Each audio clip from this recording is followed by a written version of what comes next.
7-footer that does a lot for Portland. The Dark Knight can finish with either hand. Really, really like the look with the black mask, by the way. But can play inside, can play outside. He's a guy that Neil O'Shea and his staff are really counting on heavily. Somebody who's going to get an opportunity to play a significant role with the Blazers, as is this young man, Wade Baldwin as well. Somebody who defensively has an opportunity to be a really good fit with Damian Lillard and C.J. McCollum. Somebody that they let Shabazz Napier go in large part because they believed in Wade. Now, part of it's because he was cheaper, and as a tax team, they needed that. But Wade has incredible upside and is important for that team moving forward. Showing some of that upside on the fast break with the finish. Archie Goodwin becomes the all-time leading scorer in Las Vegas Summer League history right here. 343 career points. Goodwin with 13, 3 rebounds, 2 steals. Portland gets the win at 95-80. Raptors, Cleveland, Colin Sexton, the 8th pick in the draft. Oh, man, he does a lot of things. You see him get the rebound, get to the other end, and finds a way to finish around the basket. Now, this is a key part of the game right here for Sexton. Gets poked in the eye, but he's tough. He's going to keep competing. You know, Avery Johnson sat with us at the draft when we did our coverage of that and talked a great deal about Colin as a competitor, as a leader, as the kind of kid you want in your locker room, and he has translated all of that to Summer League for Cleveland. Comes back into the game in the third quarter after not starting the second half, finds John Holland, who had 23 points. Then Sexton, again, when you see him score, it's just different ways he's getting the job done. One of the things I love about this highlight package, too, is he's playing at different speeds, even in this package. He can change gears. He can play fast. He can play slow. He's really starting to grow and evolve. It's crazy to say this in the span of a summer league, but just from the time they got there till now, he's being better about making plays for other people as well. So the Cavaliers get the win, and they will face the Lakers in the semifinals in the Las Vegas Summer League. Sexton again, 18.6 assists, a big part of that as well. Look, the highlights are fun to see former college players like Sexton be able to showcase their skills at the NBA level. But, Griff, it's all business for guys like you, not so much fun. Give us some insight, the top 5 things you're looking for when you go to the Summer League in Las Vegas. Well, first of all, our meal expense report would question that, by the way. It's a great place to eat. But when you're in the gym, there's some things you really want to look at. And the first of them is, what role are they playing relative to the role they're going to play for varsity? You want to perform well within that role. Colin Sexton's a great example. He's a kid who needs to be a ball-dominant play creator. He's going to need to defend and get after it. Ty Lue may even ask him to play 94 feet when he's on the court. And you saw him compete at that level. You saw him absolutely lead the team with the ball in his hand. In a team that loses LeBron James, who was really the only playmaker they had in terms of ball dominance, it's going to be important for Colin to be able to play that role, and he did it very well this summer. We know the offensive packages that a lot of these rookies have coming in, but defensively, it's hard to determine what they can bring to the NBA level. What are you looking for in Summer League for those guys there? Well, it's a little different now because not being with a team, I have the luxury of getting to spend more time watching all of the young rookies. But one thing you really want to be aware of is their defensive awareness of these true rookies when they come in. Now, we're going to put together a little package here that's going to do them a great favor and make it look like they are all very keyed in on that side of the ball. But this is where their exposure really is going to be initially. In the case of Bagley, they played zone at Duke quite a bit. He's going to be learning an entirely different skill set. You're looking at Ayton, who does not have natural paint dominance. Trey Young, who's really going to struggle to keep guys in front of him. And so you want to see how they grow and evolve in that in the summer. Those names that you just mentioned, Marvin Bagley, Colin Sexton, DeAndre Ayton, Trey Young, we know who they are. But it's the undrafted guy that truly can be a gem when you get to this part of the year. Well, one of the most important people we had in Cleveland in free agency was an undrafted player, Matthew Dellavedova. Chris Grant made a great read on that. We brought him into Summer League, and he started to really sort of break down any kind of notion you had that he wasn't going to be good enough. And Fred VanVleet is another one of these kids. Fred came in, this is 2016 Summer League, very much foreshadowing of who he would become this year on that bench mob, the most dominant bench group in the NBA, in very large part due to Fred VanVleet. He did a lot of these same things that you just saw here with the varsity, and actually did a lot of them with Kyle Lowry and DeMar DeRozan on the court. It was probably a huge absence for them when they were trying to beat the Cavaliers in the playoffs. Rookies tend to be very inconsistent in the summer league, right? You get 20 points one game, then 2 points another, but you hope for second-year players that's different. What are you expecting from them when you get to this time of year? Yeah, they really need to stand out, and in some cases because they're trying to earn a job, and in some cases because they have a job and you've invested very highly in them, and you want to make sure they were worth that pick. One of these guys that we're looking at now is Devin Robinson. Devin was an undrafted player. Devin's a kid who is absolutely figuring out now how to translate his length and athleticism in the game. Had a fantastic summer league for the Wizards, and is somebody I think you're going to see a great deal of. Then you got Josh Hart, 30th pick in the draft, somebody who absolutely, in my opinion, would have been MVP of summer league had we voted coming into tonight. Makes plays on both sides of the court. And Shaquille Harrison is a guy that I really came to enjoy in Vegas. He's a player who can play both guard spots. He really was leading their team as a point guard. Came in at the end of last season from their G League team in Northern Arizona, starts the very last game of the season, gets 18 and 10, and just built on that through all of summer league. Shooting the ball very well, can be menacing defensively in multiple positions. The way the game is played now, Shaquille's going to get a chance to prove what he cannot do, because he's a very critical piece, particularly if they don't acquire a starting point guard.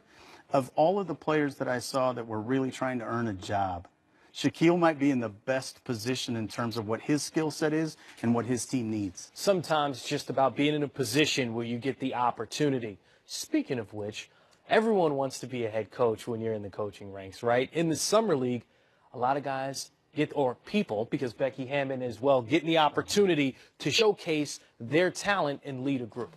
Yeah, so Becky Hammon was somebody that many of us in the NBA side of things knew very well, but I think the public really didn't know terribly well. And then she led San Antonio's team to the Summer League Championship, and she sort of burst into everyone's public consciousness, but somebody we were paying a great deal of attention to start with. You saw Willie Green there. Willie is a guy that Golden State's very high on. The rest of the league was paying a lot of attention to. James Borrego, who's now in Charlotte, got an opportunity to be a Summer League head coach, and you got to see what he was all about there. Caleb Canellis is another guy who really thrived in Summer League, got an opportunity to be an interim head coach. And it's very important for guys to get that opportunity. You see men, you see women that are getting this chance and making the best of it. And it translates. And it's a meaningful thing, because hiring a coach, I believe, is the hardest thing we do in the league. There's a GM term, an oxymoron that you use. In this context, it works. Negative positives. Explain how that pertains to Summer League. Well, a great example, and this is a mistake that I made, quite frankly, in Cleveland, and I don't think at the time we really understood the degree to which this was going to be detrimental for Jordan. You're going to see a highlight package here, and you see the numbers. Jordan dominated the 2016 Summer League for us. He was a ball-dominant play creator that could lead the team in scoring. He could make plays for other people. He could score in a variety of different ways.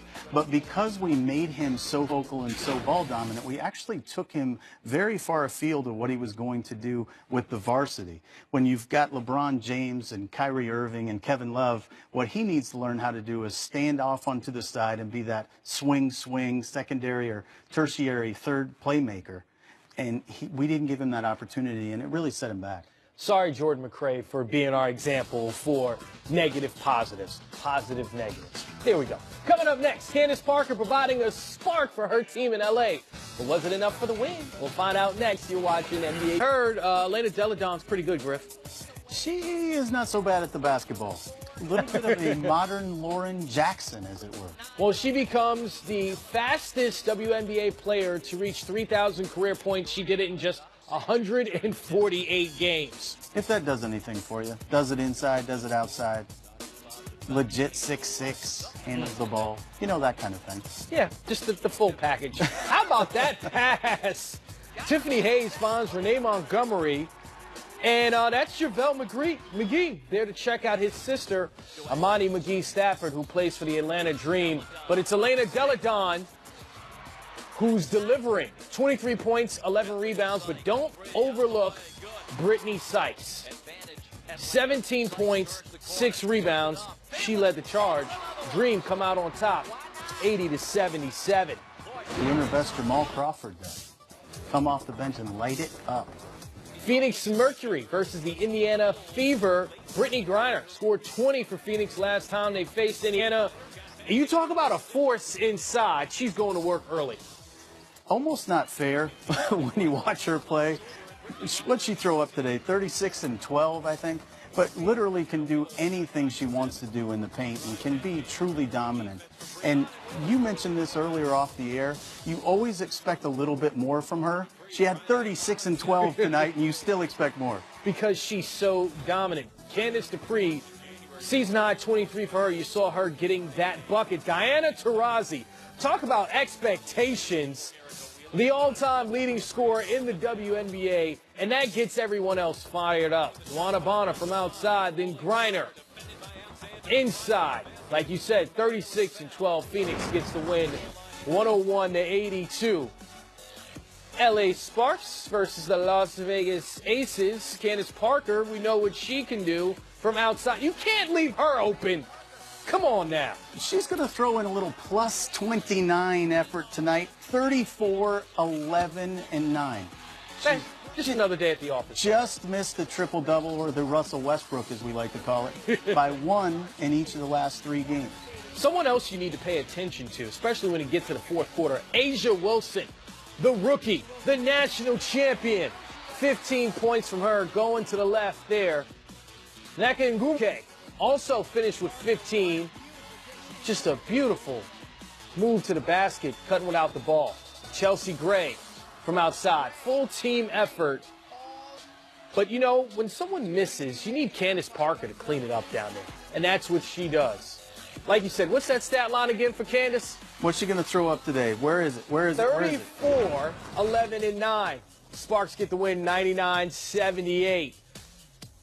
The Connecticut Sun versus the Minnesota Lynx in Maya Moore. She just has the full repertoire. Pulls back for the jumper. Rachel Banham from outside. And she's back at it again. Bang! From way downtown. The Sun ahead, 31-24. Jasmine Thomas playing some defense. You love the passing lanes when they're played. Finishing with the left, fundamentally sound. This game was played at a pace that you like a little bit too. They were absolutely capitalizing, counter-punching, and transition. You know who liked the pace? Morgan Tuck, because this becomes her personal highlight. You see her moving out the ball, sets the screen, steps into the right place. When you've got that kind of length and can make shots like that, it's going to be easy to continue to get them off as well, and that's a really important characteristic. Connecticut gets the win, 83-64 on Wednesday. More fever for the flavor. Indiana Fever versus the Minnesota Lynx. Tip-off at 1 o'clock. Triple J time coming up. Jaren Jackson Jr. will explain next on NBA Game Time. Cavs, the Lakers at 8:30. Grizzlies, Trailblazers at 10:30. Memphis facing Philadelphia, 4th-round pick. Jaren Jackson looking very much like that. You see him on offense here. But it's the defense where he had his own block party, Griff. Just a baby, such a young kid, just really growing into his body. But his shot blocking timing is so natural. Yeah, 18 years young, 0.7 is what we're calling that, right? 18.7 years of age. 4 blocks in this game, 7 in the previous game, just racking them up. Brandon Goodwin, like, okay, you provide the defense, I'll provide some offense. 21 and 3 for him. DJ Stevens cleaning up the mess off the Kobe Simmons miss. Memphis advances 82-73. Griff, Jaren Jackson, just an amazing player. Amazing show with you so far. It's been real, my friend. Chris Miles, David Griffin. In case you missed anything, we're running it back, so pay attention, okay? Learn something.